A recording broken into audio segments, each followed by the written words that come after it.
Goku vs. Superman. Arguably the most debated versus battle in history. People have argued about this topic for decades, summoning millions of posts online. This topic will be very tough to cover, but that's what we do on this channel, the tough topics.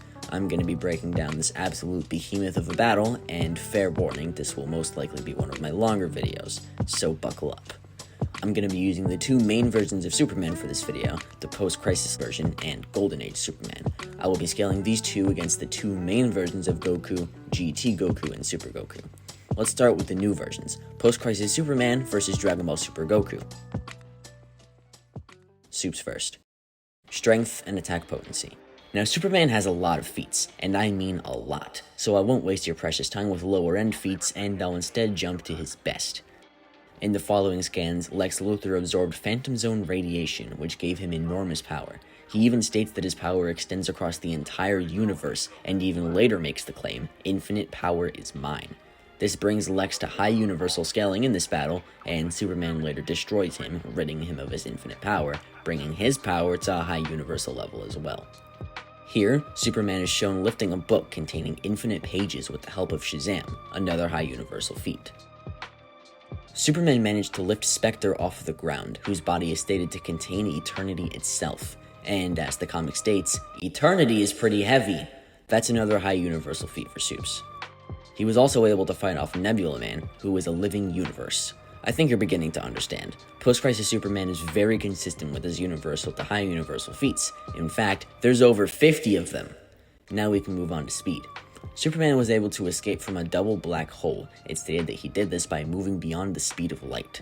But he doesn't stop there. Neron trapped Superman in the Overvoid and his endless realities. He then heard Lois scream. He magically got faster through the power of love or something like that, then flew through these endless realities to reach Lois. Immeasurable speed feat! Yay!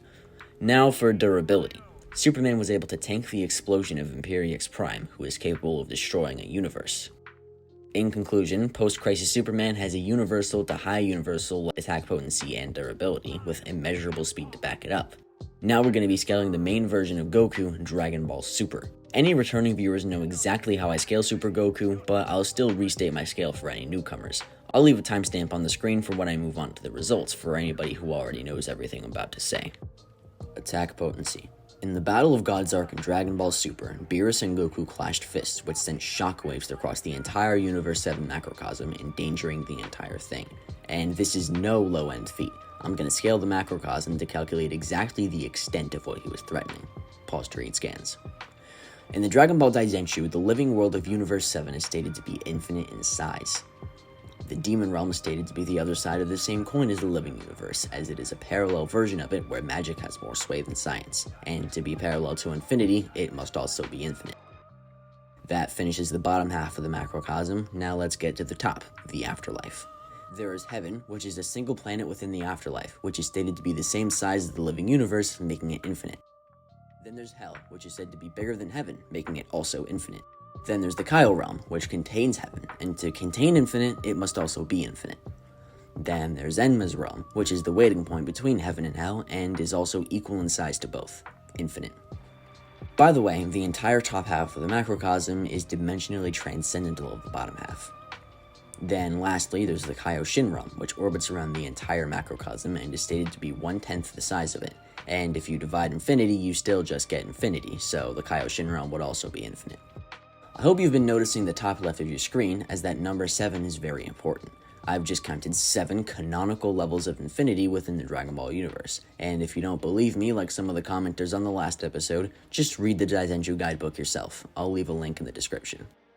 Anyways, affecting, creating, or destroying a construct that scales up to 7 levels of infinity scales to high complex multiversal levels of power. That's also not his power cap at all, as he's gained many transformations over the years that have multiplied his power by massive amounts. I personally believe that if he's not hyperversal yet, he will be getting there very soon, but that's only headcanon, so I can't use that. Just some food for thought. To quickly get through durability, let's go back to the Beerus fight. We must not forget, Goku wasn't the only one throwing complex multiversal punches. Beerus and Goku's clash was causing it, making Beerus also scale to complex multiversal by association. And Goku tanks several hits from Beerus in the same fight, giving him some durability that matches his strength. And now for speed. In the Tournament of Power, Jiren is stated to be transcendent of time, and Goku not only matches that speed, but goes beyond it, granting him irrelevant speed. So, in conclusion, Goku has high complex multiversal strength and durability with irrelevant speed.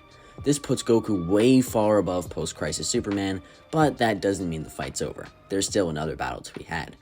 Golden Age Superman vs. Dragon Ball GT Goku. The Golden Age of DC Comics, some of the oldest yet best comics ever made.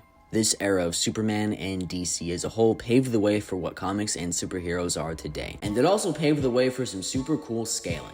Let's scale this version of Supes, starting with strength. One of Golden Age Superman's best feats is easily slingshotting Mars's moons. You heard me right, not lifting, not destroying, but slingshotting. It's an odd moon level feat, but a valid one at that. Another one involving moons, he slammed 2 of them together with enough force to create a star. Creating a star definitely qualifies as a star level feat, so we can grant this version of Superman's star level strength. For durability, this scan shows Superman enduring the heat and pressure of the sun, and he breaks free from its gravitational pull, giving him durability that matches his strength. Speed. In this scan, he is shown outracing a transmitter beam at faster than light speeds. To back his FTL speed up, we have another feat where he races to and back from Planetoid X in 5 seconds, which is 5 billion miles away. If you account for the trip to and back, he travels 10 billion miles in 5 seconds, or 2 billion miles per second. And those aren't his only FTL feats. In fact, here's 14 more. Now you're probably thinking, star level strength, faster than light speeds, why is he so weak compared to post-Crisis Superman? To answer your question, he's not. This version of Superman was brought back in 2005 for the Infinite Crisis series, where Golden Age Superman actually met the post-Crisis variant that we scaled earlier. I bet you can tell where I'm going with this. The 2 Supermen ended up in a brawl of their own, where Golden Age Superman was actually able to fight against post-Crisis well. This alone means they're matched up in speed, strength, and durability, granting Golden Age Superman high universal scaling, coupled with immeasurable speed.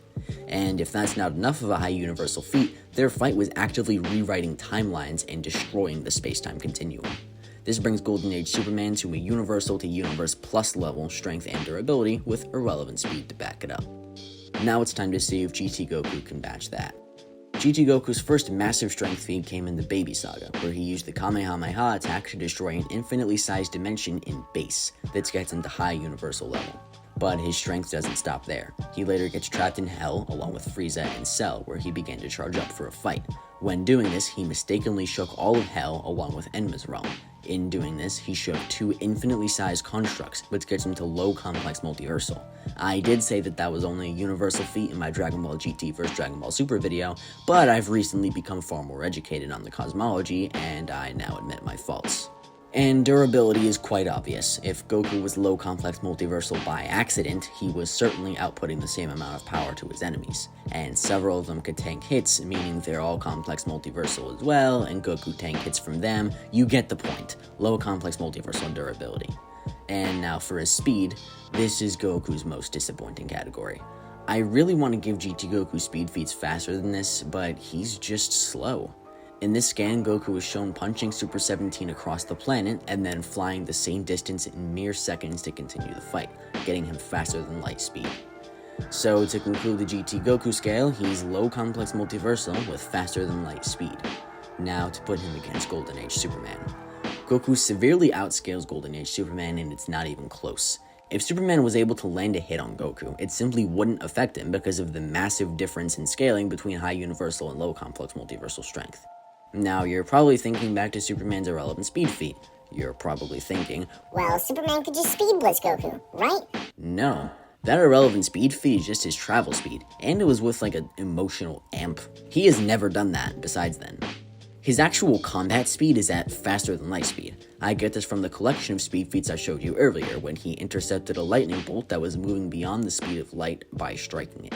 It's kinda tricky, but I'm gonna use it because it accounts for reaction speed, as he was able to notice the bolt, and his striking speed, as he struck the bolt. They would either be even or very close in speed, but Goku would destroy him by outscaling. In conclusion, the answer is no. Superman cannot beat Goku.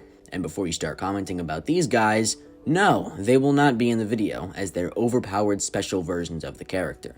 That would be like if I put Xeno Goku against the main versions of Superman. It just isn't fair, and wouldn't make for a fun video in my opinion. Anyways, thank you for watching the full video. Please like, subscribe, and leave a comment letting me know what you think about this debate. You guys know I love talking to you in the comments. Bye.